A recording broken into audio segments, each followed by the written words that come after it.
मैं एक ऐसी शख्सियत को बुलाऊं जिन्होंने कोई अटायर को ही नहीं डेवलप किया, लोगों की लीडरशिप को ही नहीं डेवलप किया, लोगों की आत्मा तक को उन्होंने डेवलप किया है।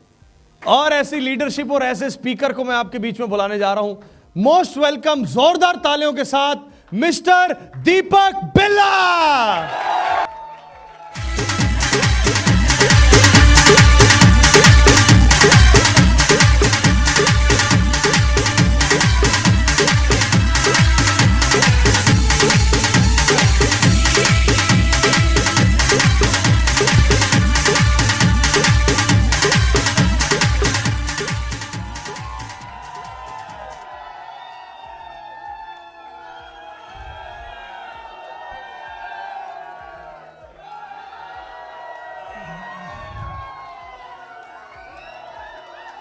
Thank you friends, thank you so much. Thank you अंतरिक्ष जी। अभी उन्होंने आपको चॉइस दी थी कि आपको चाय पीनी है या दीपक सर, तो मुझे लगा सारे चाय बोलेंगे। तो बहुत अच्छा लगा यहाँ आके आपके साथ सबसे मुलाकात करके, और ये आज का दिन ज़रूर एक माइलस्टोन साबित होगा। आने वाले वक्त के अंदर लोग याद करेंगे कि एक एसोसिएशन हुई थी, और जो 4 हॉर्सेस वाली आपने बात करी और 4 इक्कों वाली बात करी, ये 101% पूरा होगा, साबित होगा, इसको कोई नहीं रोकता।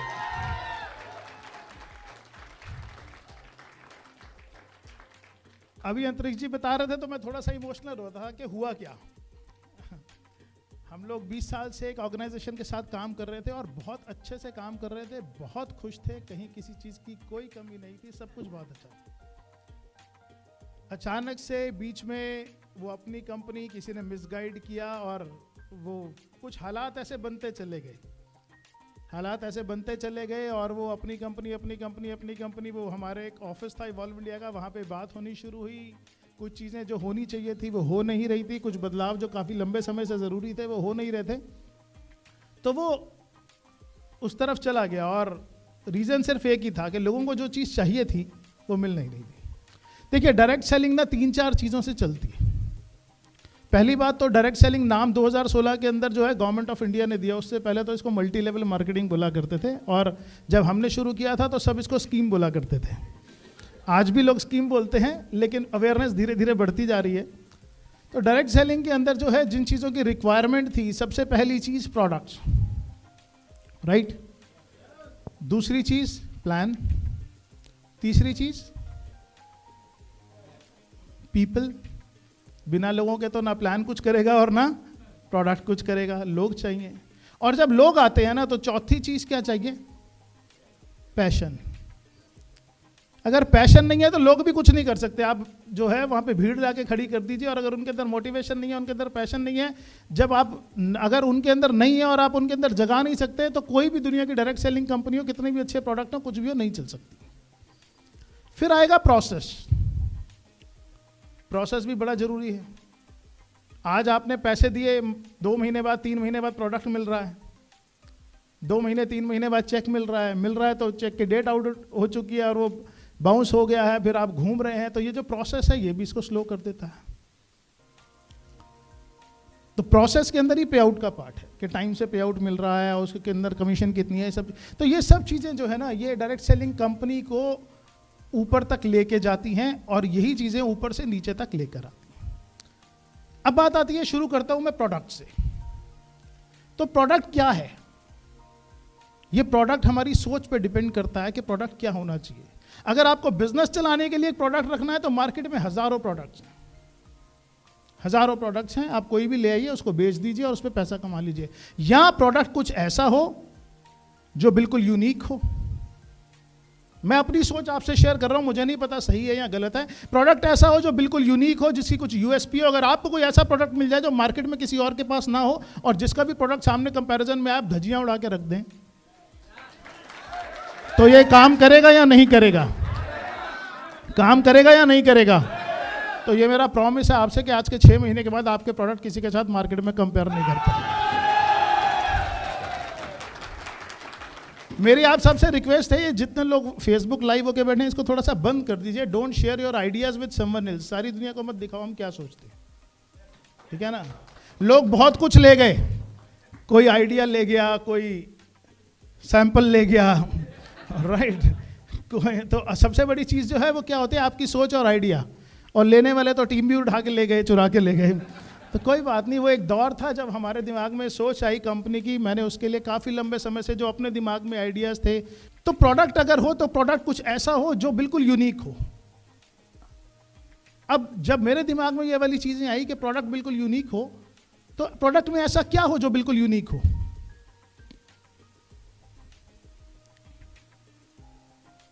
प्रोडक्ट में ऐसा क्या हो, क्वालिटी है। अब कोई भी ऐसी कंपनी है जो बोलती है कि हमारी क्वालिटी में कुछ दाग है?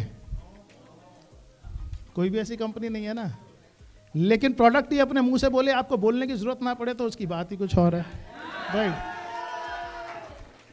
एक छोटी सी बात करता हूं मैं कि कल परसों की बात है, हमारे पास अंतरिक्ष जी है। वैसे अंतरिक्ष जी बड़े लंबे समय से अप्रोच कर रहे थे, आ रहे थे। मैं आपको एक बात बताता हूँ, रियलिटी है, मैं आपसे बिल्कुल सारी बात दिल से करूँगा। मैंने अपनी कंपनी का हमने प्लान किया, उसके लिए कुछ काम करा, कुछ लोगों के साथ आइडिया शेयर किया, वो कंपनी हमने स्टार्ट करी, वो लॉन्च हुई। मेरी तबीयत ख़राब हो गई, वो प्रोजेक्ट बिल्कुल ख़त्म हो गया। 3 दिन के अंदर 1 लाख लोगों ने साइन अप किया और हमारा सर्वर हैंग हो गया, और उसके बाद हम उसको मैनेज ही नहीं कर पाए। जितने प्रोडक्ट हम सोच के चल रहे थे उससे कहीं ज़्यादा सब लोग तैयार हो गए थे। लेकिन वो एक दौर ऐसा था, मैं उसको ख़राब वक्त भी बोल सकता हूँ, सबकी ज़िंदगी में अच्छा बुरा वक्त आता है। मैं बीमार हो गया, कोविड हो गया मुझे, 2020 की बात है। और उस कोविड के अंदर मैं भी बीमार, हर्जी भी बीमार, घर पे बीमार है, मेरी मदर की तबीयत खराब और सारी फैमिली बीमार। और हर कोई रिश्तेदारी में एक ही सलाह दे रहा है, बेटा जान है तो जहान है। काम तो फिर भी हो जाएगा, लेकिन अगर जान से बात आ गई तो सब कुछ हो जाएगा। तो कई बार ऐसा होता है कि आप हर चीज़ को छोड़ के जो है अपने बड़ों की बात माननी पड़ती है। तो उस टाइम पे जान वाली बात आ गई और उस प्रोजेक्ट को बीच में रोकना पड़ गया।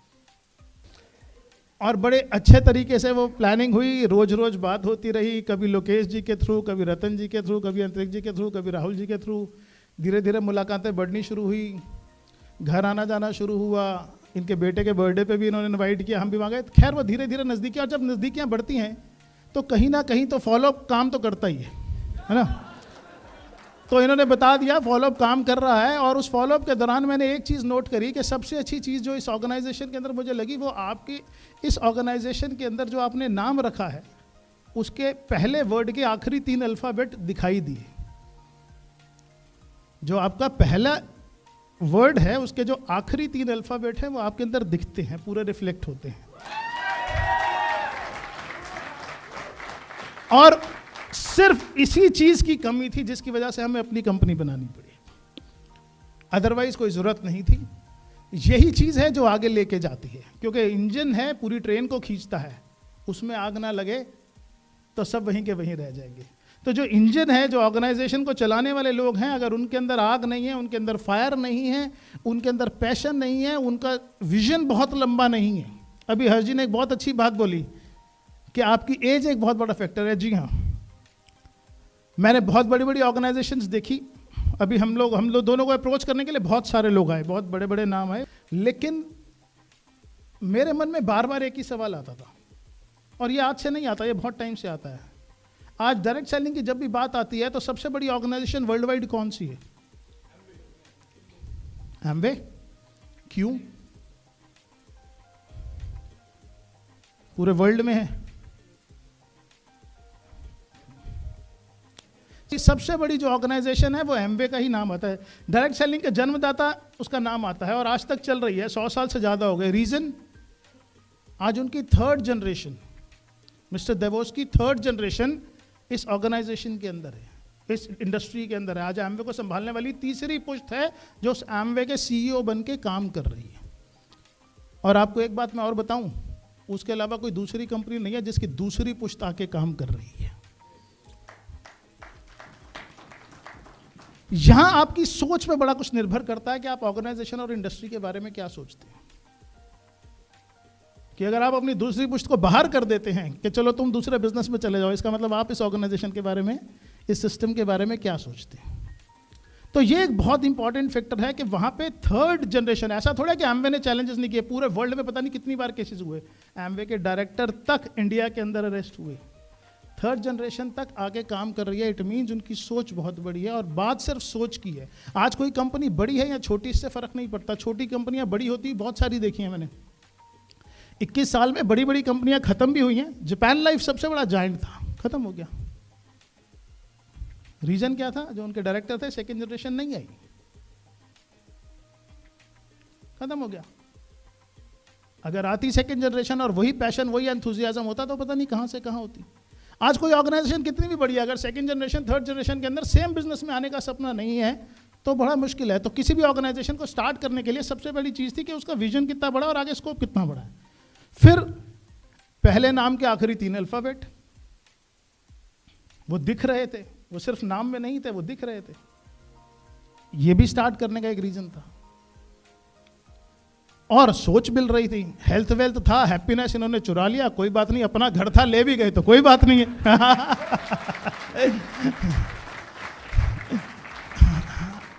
अपने घर से कोई चीज़ ले भी गए तो कोई वाली बात नहीं, लेकिन हेल्थ वेल्थ हैप्पीनेस ना कहीं एक स्लोगन था जो बहुत उसमें था। मैं आगे चल के हेल्थ वेल्थ हैप्पीनेस पे कुछ बात करूंगा। तो मैं सबसे पहली बात कर रहा था कि प्रोडक्ट। अब जब बड़ी बड़ी ऑर्गेनाइजेशंस, जब मल्टीनेशनल कंपनीज प्रोडक्ट पे काम करती है ना, तो उनकी सोच पता है कैसी होती है? मल्टीनेशनल कंपनियां, कोई ऐसा प्रोडक्ट नहीं है जो दूसरी कंपनी नहीं बनाती। कार अगर रेंज रोवर बनाता है तो कार मारुति भी बनाता है तो कार दोनों। लेकिन जिसको रेंज रोवर की एडिक्शन हो जाती है ना, वो फिर वो मारुति नहीं चला सकता। जिसको लग्जरी कार की एडिक्शन हो जाती है वो नहीं चला सकता। कॉफी तो स्टारबक्स भी बनाता है और कॉफी तो लोकल भी नेस्ले भी बनाता है और कोई दूसरा भी बनाता है, लेकिन जो स्टारबक्स की कॉफी पीता है वो स्टारबक्स की पीता है। क्यों? क्योंकि उसको उस फ्लेवर की एडिक्शन हो जाती है, उसको एक नशा हो जाता है। जो गुटखा खैनी खाने वाले लोग हैं, जो सिगरेट पीने वाले लोग हैं और जो विस्की पीने वाले लोग हैं, उनको अपने ब्रांड की एडिक्शन हो जाती है। और वो जो नशा हो जाता है, जो एडिक्शन हो जाती है, तो वो चेंज नहीं कर पाते। तो जब हम प्रोडक्ट डेवलपमेंट पे काम करेंगे, जो काम पिछले 1-1.5 साल में किया हुआ है, जब हम आपके सामने उसको रिजल्ट बना के लेके आएंगे, एक छोटा सा मैंने उसके अंदर सैंपल आपको दिया भी था शायद, और मेरे को उसका जो आपने रिस्पांस दिया था वो मुझे भी पसंद आया और शायद आपको भी, कि प्रोडक्ट ऐसा होना चाहिए जिसकी एडिक्शन हो जाए, आदमी को दूसरा फ्लेवर पसंद ही, और वो फ्लेवर वो ढूंढता रहे मार्केट में, उसे मिले ही ना, वो भटके जरूर। किसी को भटकने से आप नहीं रोक सकते, किसी को भटकने से आप नहीं रोक सकते, लेकिन जाओ भटको, भटक के वापस आ जाओ कि ये चीज मार्केट में नहीं मिली। ऐसे प्रोडक्ट बहुत जल्दी आपके पास होंगे।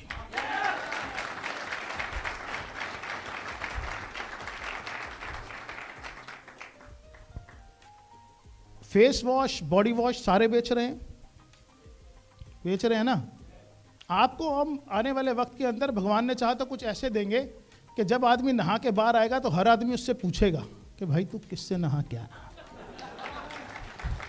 और ऐसा नहीं कि सुबह पूछेगा, सुबह से शाम तक पूछेगा कि भाई किससे नहाया था। राइट। तो ये सब चीजें हैं जिनके ऊपर काम करना पड़ता है, और इसको बोलते हैं, मतलब इंटरनेशनल कंपनीज जो काम करती हैं वो काम करती है फ्लेवर्स एंड फ्रेगनेंसेस पे। खाने के अंदर ऐसा फ्लेवर दे दो। आज सबसे अच्छी चॉकलेट कौन सी मिलती है इंडिया में, बताइए? क्यों?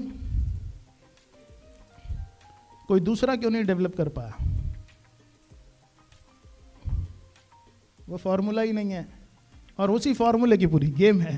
तो अगर वो फॉर्मूले वाले प्रोडक्ट आपके पास आ जाएंगे तो फिर जिसने जितनी कोशिश करनी है, आज आप किटकैट खा लीजिए, 5 स्टार खा लीजिए, XYZ कोई खा लीजिए, आपका बच्चा फिर बोलेगा डेयरी मिल्क लेके तो सबसे अच्छी यही लगती है। बस यही निराक के प्रोडक्ट होंगे आज से 1 साल के बाद, कि जब लोग बोलेंगे कि नहीं मैंने ट्राई कर लिए लेकिन वही चीज है।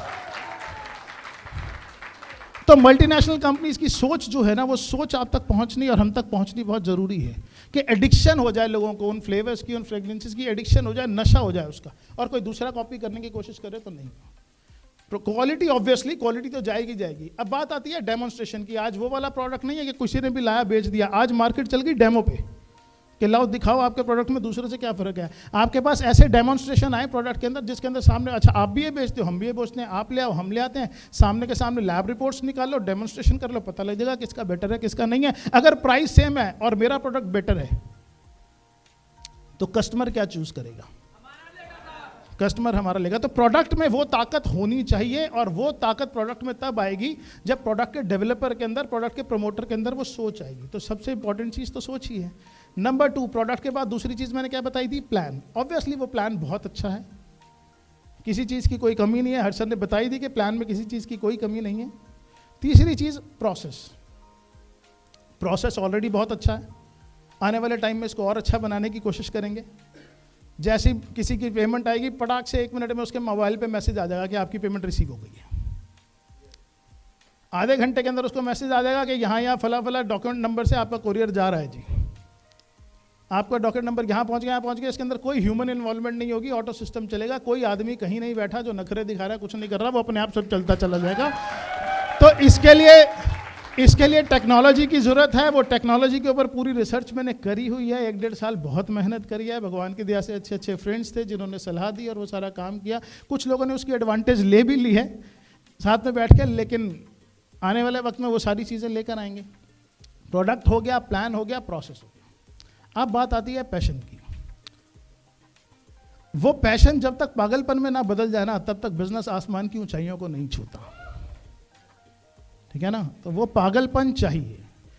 और अक्सर लोग मेरे बारे में यही बोला करते थे, मेरे घर वाले भी, कि पागल है, इसको बिजनेस के अलावा कुछ नहीं दिखता।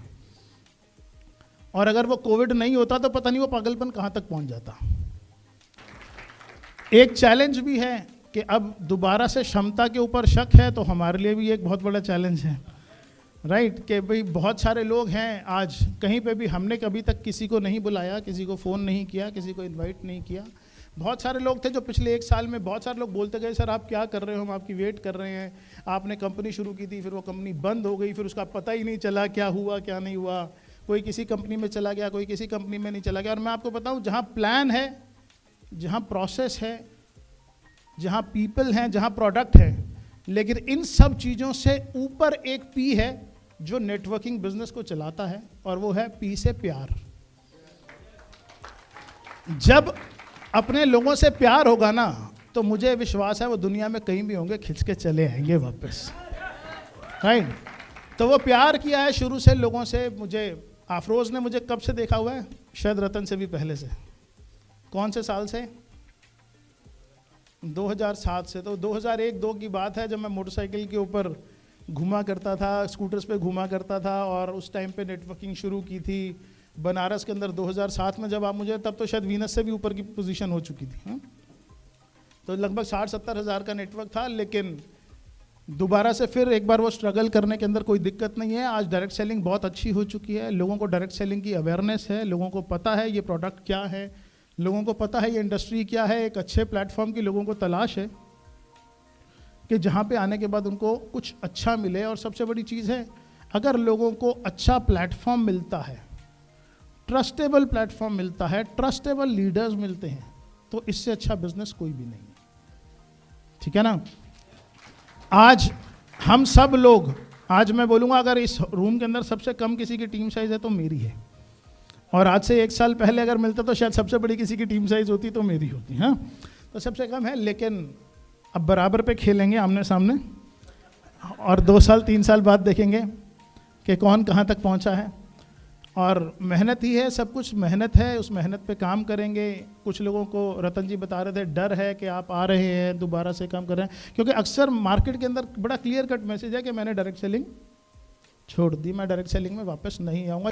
कोशिश करेंगे दोबारा से अच्छा करने की कोशिश करेंगे। हिंदुस्तान में लोगों को एक अच्छी चीज़ चाहिए, अच्छे प्रोडक्ट्स, अच्छा प्लान, अच्छे प्रोडक्ट, अच्छे प्लान, अच्छे प्रोसेस, अच्छी कंपनी, अच्छा प्लेटफॉर्म, अच्छी इंटेंशंस। भगवान ने चाहा तो 1-2 साल के अंदर दिल्ली के ऐसी जगह पे निराग वेलनेस का ऑफिस बनाएंगे जो अपने आप में एक आइकॉनिक प्लेस होगा, ठीक है ना। मतलब जहाँ पे एक बेंचमार्क होगा, जहाँ पे कम से कम 40-50 हज़ार लोग सामने से रोज निकलते होंगे, वहाँ तक लेके जाएंगे। और ये सब चीज़ें सोच है, इस सोच के ऊपर काम करने में मेहनत लगती है, टाइम लगता है, वो सब चीज़ें होंगी। तो दोस्तों इस सोच के साथ है कि हमारी ये एसोसिएशन है, भगवान ने चाहा, ऊपर वाले ने चाहा, एक नेक नीयत के साथ हम लोग अच्छी शुरुआत कर रहे हैं। आने वाले वक्त के अंदर मैं उम्मीद करता हूँ कि जब हम 20वीं एनिवर्सरी मना रहे होंगे तो हम भी नहीं दुबई में नहीं करेंगे, करेंगे तो हिंदुस्तान में ही, ठीक है ना। लेकिन हम जो है वो किसी ऐसी जगह पे, तब तक तो इतने बड़े इंफ्रास्ट्रक्चर होंगे तो शायद 10 लाख लोगों के की तो एनिवर्सरी प्रोग्राम होना ही चाहिए, हाँ? क्योंकि 1 लाख लोगों तक का 70-80 हज़ार लोगों तक के प्रोग्राम मैंने किए हुए हैं। वहाँ पे 10-10, 12-12 हज़ार लोगों के प्रोग्राम किए थे, तो बनारस में हम लोगों ने एक इवेंट किया जहाँ पे पहले दिन 10,000 लोग आए, फिर चले गए, अगले दिन फिर 10,000 लोग आए, चले गए, अगले दिन फिर 10,000 लोग आए, फिर चले गए, अगले दिन फिर 10,000 आ गए। तो पूरा वाराणसी सिटी परेशान था कि ये हुआ क्या है, इतने लोग आ कहाँ से रहे हैं। तो पूरे पूर्वांचल से, बिहार से और पता नहीं कहाँ कहाँ से वो लोग आए थे। फिर उसके बाद हम लोगों ने हिम्मत करी तो एक बड़ा प्रोग्राम IGI के अंदर भी किया डाला। तो वो ऊपर था, और इस बात को बताने में मुझे कोई शर्म नहीं है कि उस ऊपर से बहुत नीचे गिरे हम, लेकिन इस बात का भी पक्का इरादा है कि पहले से ज़्यादा ऊंचाइयों पर जाएंगे। So wish you all the best friends. Thank you so much आपके इस सम्मान के लिए, आपके दिए हुए इस प्यार के लिए, आपके विश्वास के लिए, आपके इस विश्वास के लिए, आपकी दी हुई हिम्मत के लिए, और दोबारा से साथ चल के फिर कुछ बड़ा करेंगे। Thank you so much.